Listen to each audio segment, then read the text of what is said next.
সিনেমায় যার নাম শুনলে কলিজা কেঁপে ওঠে, চোখের দিকে তাকালে বুকটা ভয়ে চিনচিন করে ওঠে, এমনই একজন চরিত্র মির্জা সওদাগর। এই পর্যন্ত তিনি বাংলা ভাষার সিনেমাতে এতটাই অভিনয় করেছে যে পৃথিবীর যে কোনো জেলার অভিনেত্রী বা অভিনেতারা এক ভাষায় সিনেমা করা এত রেকর্ড নেই। গত কয়েক বছর থেকে বলে যাচ্ছে যে অভিনয় জগৎ থেকে বিদায় জানানোর কথা। এইবার চূড়ান্ত সিদ্ধান্ত নিয়েছে এই খল অভিনেতা, সিদ্ধান্ত নিয়েছে অভিনয় জগৎ থেকে বিদায় জানানোর কথা। তিনি বাংলাদেশেও আর থাকবেন না তিনি। তাহলে এই অভিনয় জগৎ থেকে বিদায় জানিয়ে কোথায় যাচ্ছেন তিনি? এই মির্জা সওদাগর 1966 সালের 14 জানুয়ারি সম্ভ্রান্ত মুসলিম পরিবারে জন্মগ্রহণ করেছিলেন তিনি। মির্জা সওদাগরের স্ত্রীর নাম হচ্ছে মিতা। এই দম্পতির 2 ছেলে রয়েছে। বড় ছেলের নাম হচ্ছে হাসান মাহমুদ ওয়ালিস আর ছোট ছেলের নাম হচ্ছে ওয়াসকরণী। স্ত্রীর নামের সাথে মিল রেখে নিজের নামের সাথে মিলে নাম রাখে মির্জা। তার সঙ্গে সঙ্গে দাদার সাথে উপাধি নিয়ে নিজের পুরো নাম রাখে মির্জা সওদাগর। এই দাপটের অভিনেতা মির্জা সওদাগরের আসল নাম হচ্ছে শহীদ হাসান মির্জা। এই অভিনেতার চলচ্চিত্রতে কাজ শুরু হয় 1986 সালের ছোটকো আহমেদ পরিচালিত চেতনা সিনেমাতে নায়ক হিসাবে অভিনয় করে।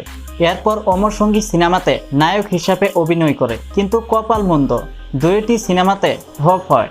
ঢাকাতে বিখ্যাত হতে চাইলে দরকার চকলেট বয় চেহারা।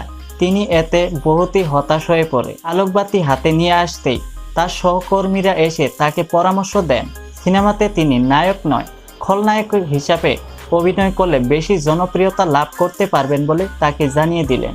খলনায়ক তো ঘৃণার পাত্র।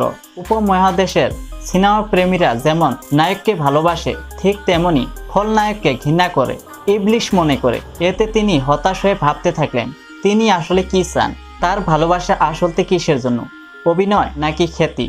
মনের গভীরে উত্তর শুনতে পেলেন অভিনয়। তারপরে তিনি সিদ্ধান্ত নিলেন খলনায়ক হিসাবে সিনেমাতে অভিনয় করবেন। তারপর নতুন করে দাঁড়ালেন আশা ভালোবাসা সিনেমাতে নেতিবাচক হিসেবে অভিনয় করলেন এই মির্জা। তার অভিনয় দেখে সকলেই মুগ্ধ। তারপর 7টি সিনেমাতে অভিনয় করার প্রস্তাব দিয়ে দিলেন এই মির্জা সওদাগর।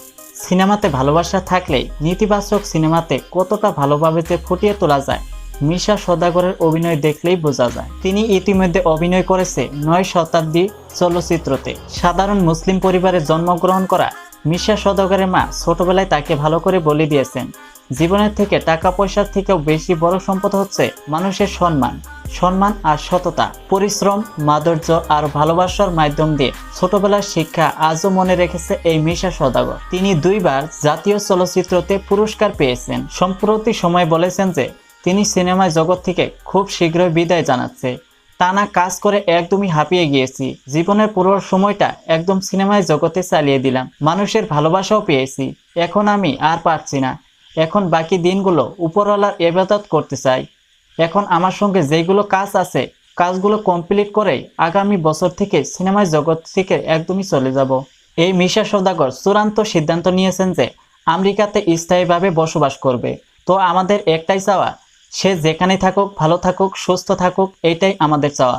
তো বন্ধুরা, আজকের ভিডিওটা আপনাদের কাছে কেমন লেগেছে কমেন্ট করে জানাতে ভুলবেন না। কিন্তু এরকমই ইনফরমেটিভ এবং আনকমন ভিডিওগুলো মিস করতে না চাইলে এখনই ইউটিউব চ্যানেল এবং ফেসবুক পেজটিকে ফলো করার রিকোয়েস্ট থাকবে লেটেস্ট ভিডিওগুলো সবার আগে দেখার জন্য। ভালো থাকবেন সবাই।